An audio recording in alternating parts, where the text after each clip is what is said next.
Welcome to our channel. আজকে আমরা চলে এসেছি নতুন একটি সুন্দর স্থানে।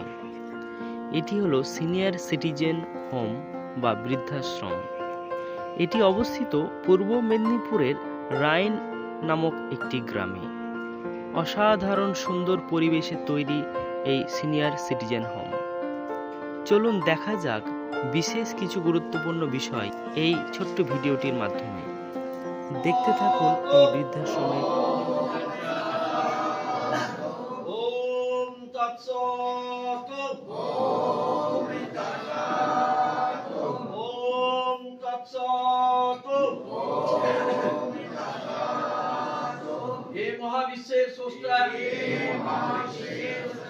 ফুলডাঙ্গা, মাছলা, হাওড়া নিবাসী মাননীয়া ইনা তালুকদার সেন্তি মহাশয়ের শুভ জন্মদিন সুখের ও শান্তির হোক এবং ওনার পরিবার ও আত্মীয় বর্গের মঙ্গল হোক এবং কল্যাণ হোক। হে মহাবিশ্বের স্রষ্টা, ফুলডাঙ্গা, মাছলা, হাওড়া নিবাসী মাননীয়া ইনা তালুকদার সেন্তি মহাশয়ের শুভ জন্ম এবং ওনার পরিবার ও আত্মীয় বর্গের মঙ্গল হোক এবং কল্যাণ হোক। হে মহাবিশ্বের স্রষ্টা, ফুলডাঙ্গা, মাছলা, হাওড়া নিবাসী মাননীয়া ইনা তালুকদার সেন্তি মহাশয়ের শুভ জন্মদিন সুখের ও শান্তির হোক এবং ওনার পরিবার ও আত্মীয় বর্গের মঙ্গল হোক এবং কল্যাণ হোক। ওম তৎসৎ। ওম তৎসৎ। ওম তৎসৎ। অশোকদার সাথে অশোকদার নাতি আছে, তাহলে ওই নাতির জন্য একটা প্রার্থনা বলতে পারছি তো। ভাইটা কোথায়? ওম তৎসৎ। ওম তৎসৎ। ওম তৎসৎ।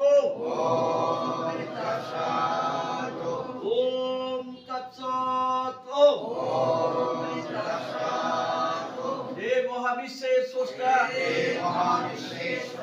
গাজিয়াবাদ নিবাসী শ্রীমান আয়াস ভট্টাচার্যের পরিবার ও আত্মীয় বর্গের মঙ্গল হোক এবং কল্যাণ হোক।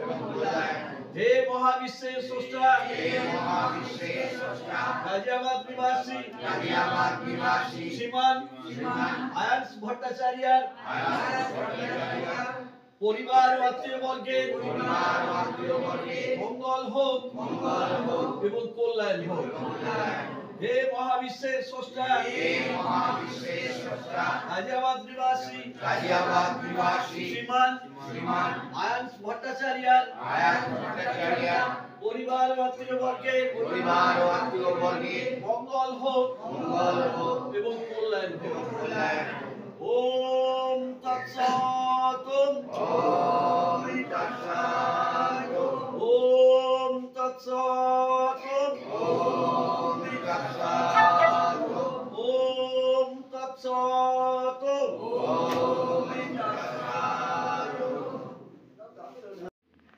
ইনা তালুকদার সেন্তি, ওনার শুভ জন্মতিথি। সেই শুভ জন্মতিথিতে ওনারা এসে পৌঁছে গেছেন আমাদের কাছে বা আপনাদের কাছে। ধন্যবাদ জানাই, কৃতজ্ঞতা জানাই ওনাদের সবাইকে। ওনারা যেহেতু আজকে আমাদের সামনে উপস্থিত, অসংখ্য দু এক কথা শুনতে চাই কি। আচ্ছা, তুমি আমি আমার প্রার্থনা করে দেবো, আপনি দুটো কথা বলে দিন। নমস্কার, বড়দের প্রণাম আর সকলকে ভালোবাসা দিয়ে দু একটা কথা আমি বলবো। এখানে আমার বলার জন্য আমার ভাই যা আছে, যা সবকিছু বা সবই ভাই আমাকে ভালোবাসে বলে আমি বলছি। আজকে যার জন্মদিন উনি অসুস্থ বলে আসতে পারেননি। উনি এবং যার জন্য ওর হাজবেন্ডও বাদ, কারণ একটি মেয়ে বিয়ে হয়ে গেছে, স্বামী স্ত্রী ওরা থাকে, আসতে পারেনি। ওই জন্য আমার গুরু ভাই আর কি, আমরা একসাথেই গান বাজনা আছে। আমার নাতি সব দেখে বলে, দাদু আমি কিছু দেবো না, তুমি কিছু করো। ও দাদু আবার কি করলে একটু মিষ্টি। বাবু আমরা অনেক দেরি হয়ে গেছে।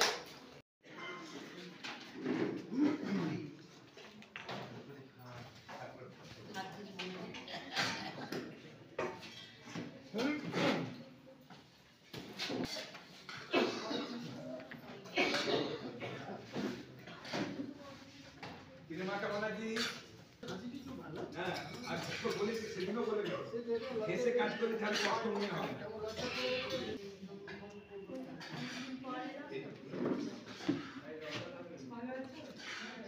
সে কোথায় গেছে?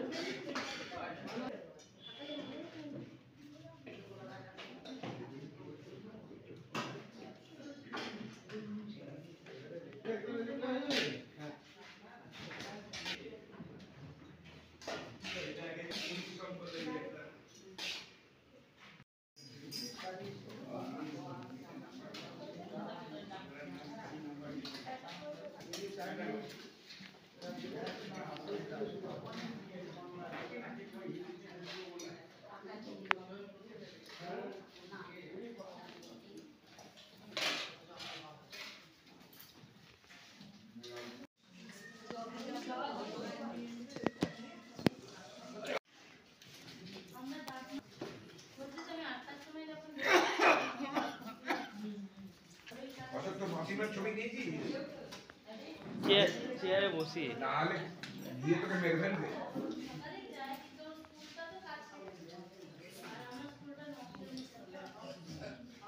আচ্ছা, আমরা আজকে অমর সেবা সংঘে এসেছি। আজকে একজনের জন্মদিন ছিল, সেই উপলক্ষে আমরা ওনার যে উপহার সবার জন্য, সেটার জন্য এসেছিলাম। তাই এসে খুব ভালো লেগেছে। আর আমরা এখন কথা বলবো এখানকারই একজন বিশেষ কর্মকর্তা, আর ইনি এই হোমের সুপার। তো প্রশ্নটা হচ্ছে, এই অমর সংঘের কিভাবে গড়ে উঠেছে আর কিভাবে চলে, যদি একটু বলেন।